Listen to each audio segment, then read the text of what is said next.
7:30 a.m. Just got to the shop. Got about 3 hours of sleep last night, so I'm feeling pretty good. Truck and trailer's ready to go. We are just gonna load the last couple things into the car, wait for Eric to get here, and then make our drive up to Apexy.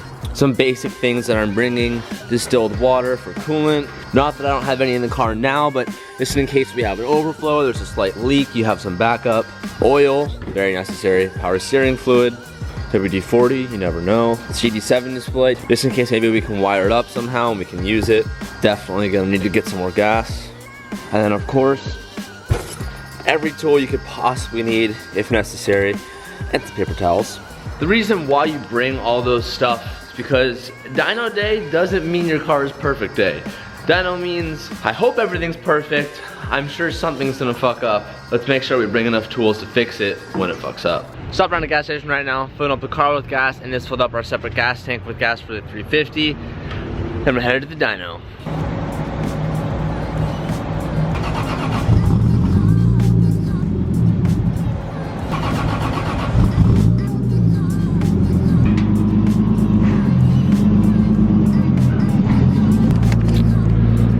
It's a big day, boys, it's a big day. I'm a little nervous, but I'm really excited. I'm gonna let this car run for a little bit, get up to temperature before we set it up to the dyno. If you guys don't remember, this is where we were last time. This is Apexy, very famous place in the car world. And they have this beautiful RX-7 here.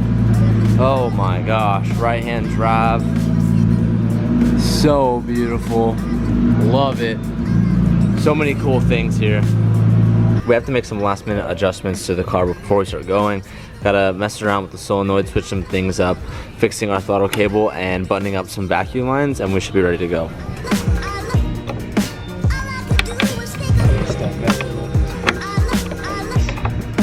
Three hours later. All right, so we've had a major change in plans here. So I originally was gonna tune on 91. The reason for that being, it's easier to get, I can get it anywhere. It's just an easy fuel. Another thing with 91 is you don't make as much power as you would if you're going 85. Now my original thought process was, I'm gonna get a flex fuel sensor and then so I can switch from 85 to 91. And then I realized, whoa, I never ordered that, so we don't have that. But the whole entire car is set up to handle 85. So I came here with a fuel tank, a full tank of 91 in the car, and then I was talking to Danny and he was like, well, if you do 91, we're only gonna get to like 420, but if you went 85, you can get like 200 horsepower more. And I was like, fuck, okay. So we like spent the last hour and a half dumping all the fuel out of the car, and then I drove 2 separate 85 pumps. It's a long story, but it was a mission to get 85 with the car, and I said, fuck it, we're just gonna go full send on 85. So we're gonna go big power today. This is kind of ghetto, but as you can imagine, that's what had to be done to get about 12 gallons here. And we did it. Getting excited, I'm getting really excited. I can smell the E85 burning, listening to the exhaust. Sounds badass. I mean, I haven't even gotten to anything good yet. I'm hoping for some flames. You guys already know, every time I go on the dyno, I'm always hoping, I'm always praying for those flames. I think it might happen today. The turbo's getting so hot that the oil from our hands and handling everything on it is burning off and giving off a white smoke. Right now, we're still just figuring out volume to air ratios before we start running pulls and generating big power. We've been doing this for like 30 minutes now. It's that damn.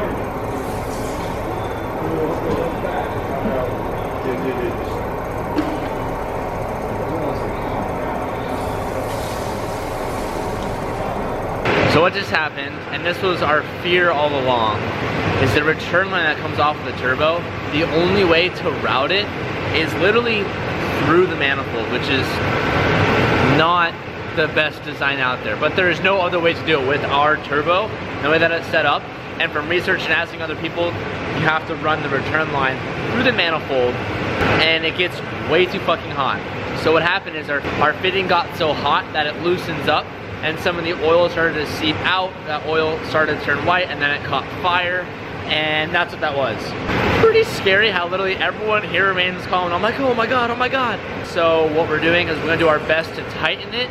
It's extremely hard to access while the turbo's on the car, and like as we're on the dyno, we're gonna try and crank that return line as tight as possible while it's hot. Hopefully we get a good enough seal, because if not, if it still leaks, This is gonna suck, but we're gonna have to reschedule the dyno. So big fingers crossed. Just refilled that water bottle, retightening down that return line. Wish us luck.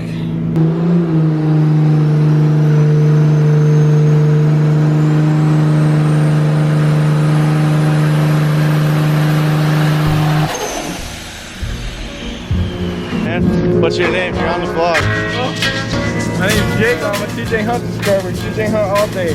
I have my keys. I have the jetpack. I have everything. Hey, thanks for coming out and checking us out here at the dyno. Dude, it sounds nice, guys. You guys need to wait for the next vlog. That sounds freaking sick.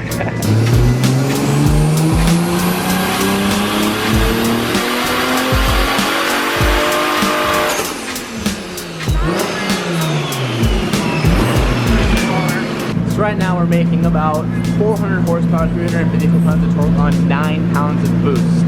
So we're making, with less boost than my past setup, easily 50, 60 more, and we're at half pounds of boost. The 85 is great, the car is running really good, everything is cool. And that oil line is kind of scary. We're battling it, and this is like kind of sketchy, but we have to like keep it cool so it doesn't like catch fire. Like you guys saw earlier. It's a fight, but we're doing everything we can to not take an L today, and we're trying to just keep it happy. And then when we get back home, we need to change up that return line and fix it. Eric said he's gonna do a hard line and reroute it around. It's just a design of the 6 manifold, but we're gonna aim for like mid 500s. So fingers crossed, boys.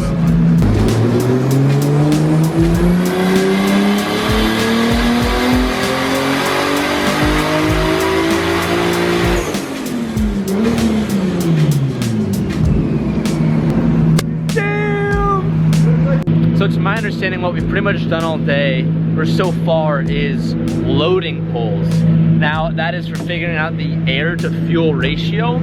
We are just about finally dialing that in. We're having some weird issues with the fuel regulator. But once we get that done, since we're already at 400, pretty much boost is just scalable. So we can jump to whatever we want.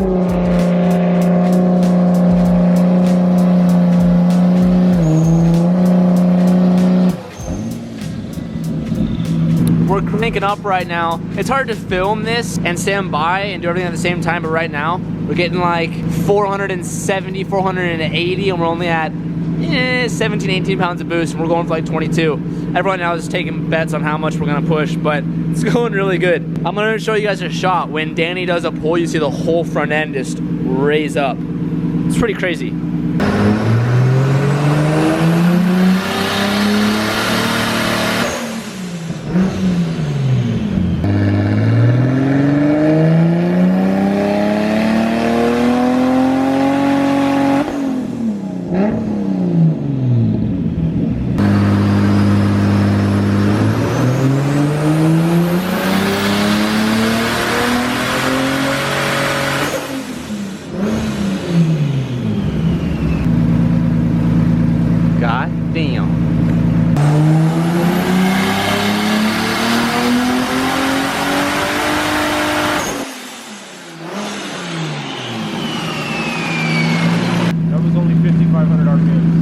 How much?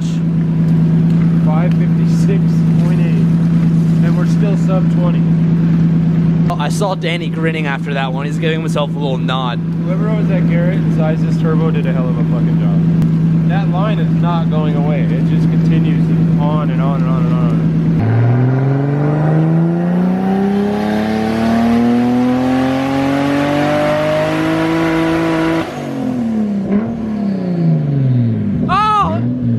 Big flame in the back.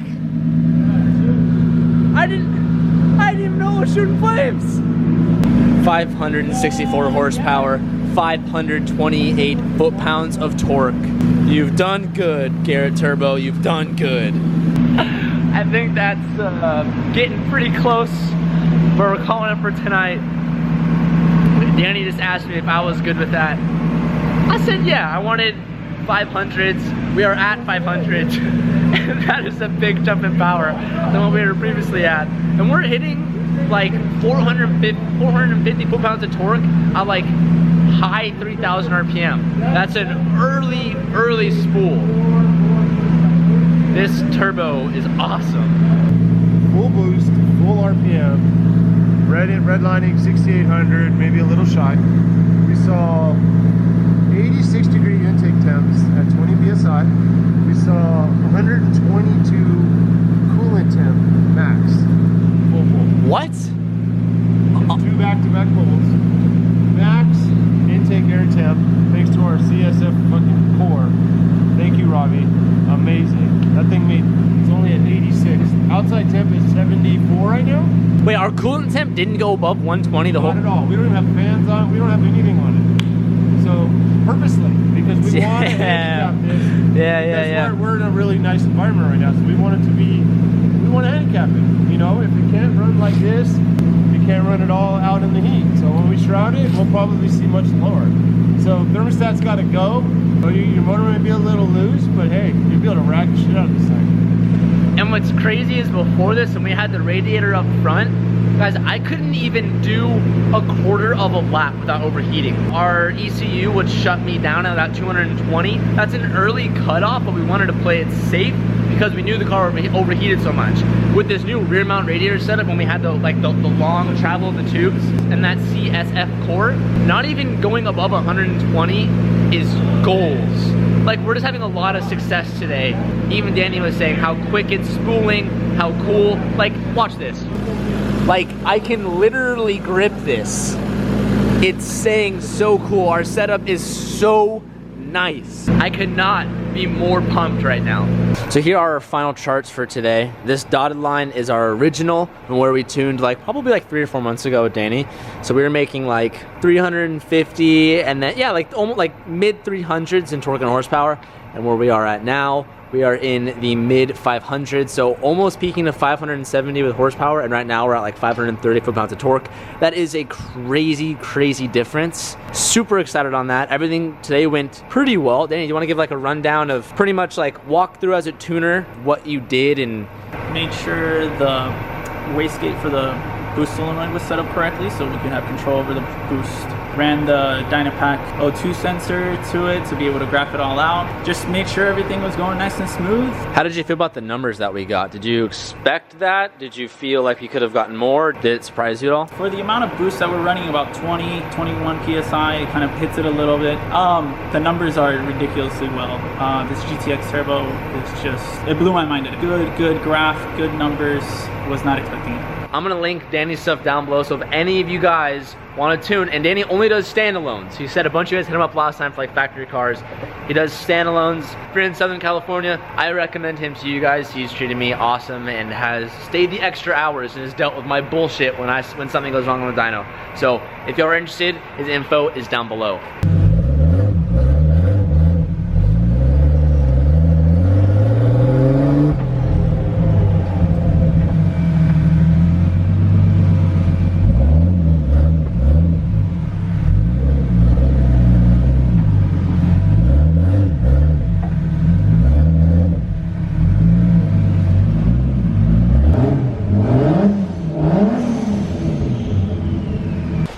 The Z is back in the shop. I can't really drive it quite yet because the alignment and the front is terrible. Steering wheel isn't in the right place yet, and the power steering pump is leaking and needs to be replaced. And I don't really have any tires that can handle 500 plus horsepower. So it's just not ready to set up yet, as much as I want to take it out right now. It's in the best interest to try and contain my excitement and not drive it and break it before this weekend.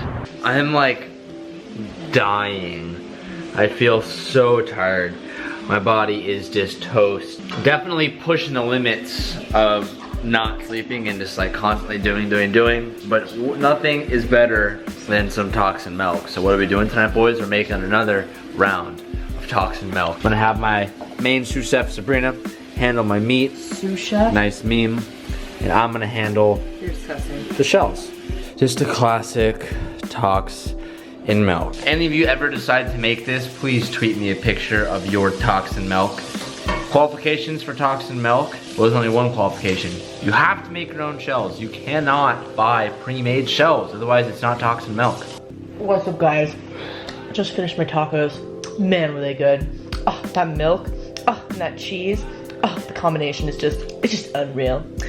So, you know, today was a great day. Got that dyno going. Fuck, feels like I've been waiting for that my whole life. I hit over 500 horsepower. And I had something with some twerks. Some torques. Oh my god. Huh? But anyway, I'm gonna end it here tonight. Thank y'all so much for watching. Tomorrow is a new day and I am excited to see what it brings. Have a great rest of your day. Peace out and keep moving The forward. thing is that's like pretty much what I say. Or like what I would say right now. I know, that's why I'm laughing. That's exactly, you would first start off with the talks, then you'd go into the day, and then you'd go, I'm tired, bros. Oh, I forgot a part. I got home at 1 a.m. and then I had to wake up at 5. I'm wiped. I'm gonna end it here, bros. Peace out and keep licking ass. Goodbye. I don't think I've ever ended a vlog in bed before, but hey, there's a first for everything. From Guess where this is the going, return buddy? oil, from the return line on the turbo, catching fire multiple times, to oops, I farted. You will put that in, or I will. We had a day and a half, and I was stoked that you guys shared the experience with me. But not me, I wasn't invited. It's fine. This video was medium length. Thank you for your support. I'll see you guys tomorrow. Oh yeah. Peace out. Peace Keep out. touching anus. And keep moving forward.